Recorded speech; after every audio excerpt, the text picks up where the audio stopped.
World Cup round of 32 was absolute chaos.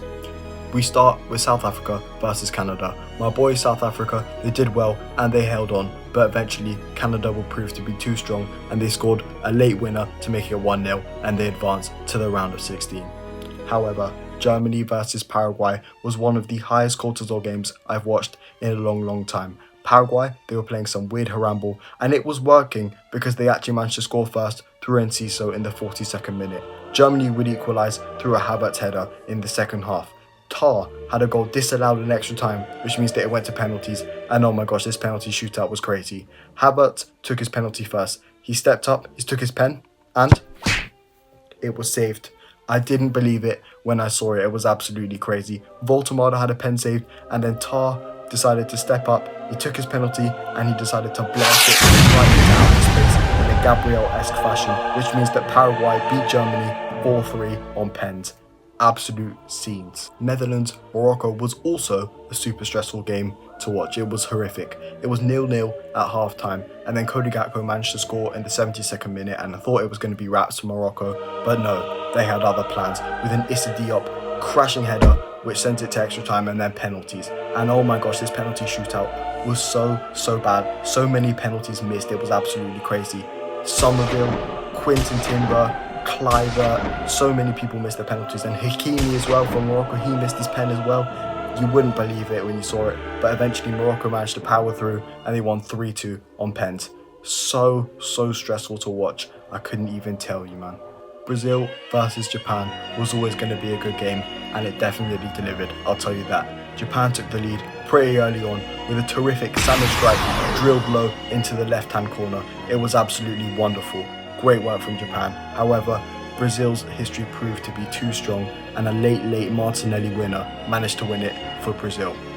France continue their absolutely sensational campaign with a 3-0 whitewash of Sweden. It's fair to say that they bent Sweden over and spanked them pretty thoroughly. Mbappe got on the score sheet twice, including a lovely solo goal where he did that little feint and then he whipped it into the far corner. It was an absolutely wonderful goal. France are looking like the team to beat at this World Cup. Norway versus Ivory Coast was also a very fun game to watch indeed. Nusa opened the scoring with a wonderfully worked goal into the far corner. It was an absolutely sublime finish to say the least. Amad Diallo would also equalise in the 74th minute. However, a late Haaland goal, and it was a pretty scrappy goal as well, but a late Haaland goal managed to win that game for Norway and they would advance to the round of 16. Mexico haven't conceded a single goal this campaign and they continue that with a 2-0 win against Ecuador. But England versus Congo, this had me stressing. This was horrific to watch as an England fan. Congo scored first in the 7th minute and I was thinking, oh my gosh, we're going to bow out in the round of 32. However, Harry Kane had other ideas and he locked in with 2 goals, including a fabulous strike. Boom, banged it into the top bins. It was an absolutely wonderful goal and Harry Kane managed to save England and we progressed to the round of 16. USA put 2 past Bosnia to win that game 2-0 and advance to the round of 16 as well. But that game was absolutely nothing compared to Belgium versus Senegal. This was one of the games of the round and one of the games of the tournament so far. Senegal opened the scoring first and they actually managed to make it 2-0 through a ridiculous Ismail Assar chest control and finish bang into the top bins. It looked so cool when I watched it live. However, Belgium locked in very late. First it was Lukaku and then a towering Tielemans header sent it to extra time. And then in extra time, Belgium won a penalty and Tielemans stepped up again and he slotted it into the top right corner, which means that Belgium wins that game and they advance into the round of 16. It was absolute cinema and it was so crazy to watch live. I was not believing my eyes when I was watching that game. Portugal versus Croatia was a pretty entertaining game to watch, although I have to admit that the refereeing was pretty bad in that game to say the least. Croatia struck first through Ivan Perisic, however Portugal equalised through none other than Cristiano Ronaldo scoring his first knockout goal at the age of 41. I guess it's never too late for you, right? However, at the end of the day, Portugal managed to win that game 2-1. Shout out to the Croatia players, including my boy Modric. Unfortunately, we're not going to see him on this World Cup stage anymore. In his prime, he won 6 Champions Leagues with Real Madrid, collecting them like infinity stones. It was absolutely amazing What a player he was, and unfortunately we're not going to see him at this World Cup anymore. Spain beat Austria in a relatively routine 3-0 victory, while Switzerland beat Algeria 2-0. Egypt versus Australia was a 1-1 draw. However, on penalties, Egypt came out on top, winning 4-2. However, the game of the round was definitely Argentina versus Cabo Verde. It was absolutely ridiculous. That's all I can say about it.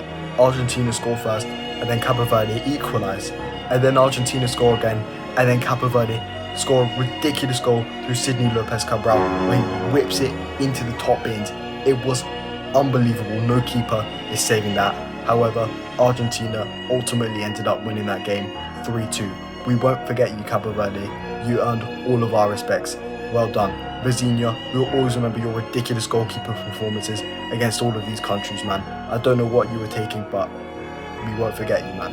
And to finish off, Colombia beat Ghana 1-0 to eliminate them from the competition.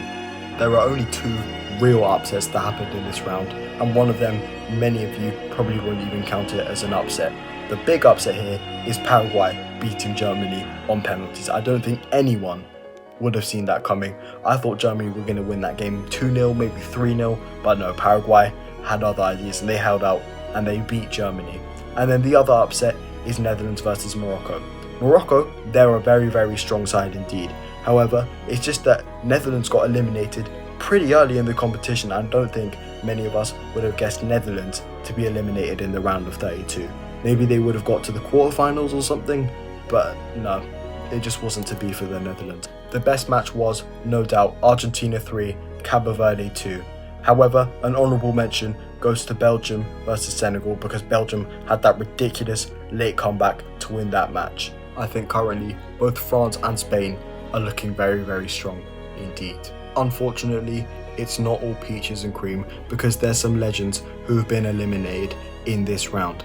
Biggest names: Neuer, Modric, Perisic, Sadio Mane and Virgil van Dijk. All of these players were absolutely unreal in their primes, and it's a shame that we're not going to see any more of them. Honourable mention goes to Vizinha for his ridiculous performances, but I don't think many of us knew him before this World Cup, but we all do now.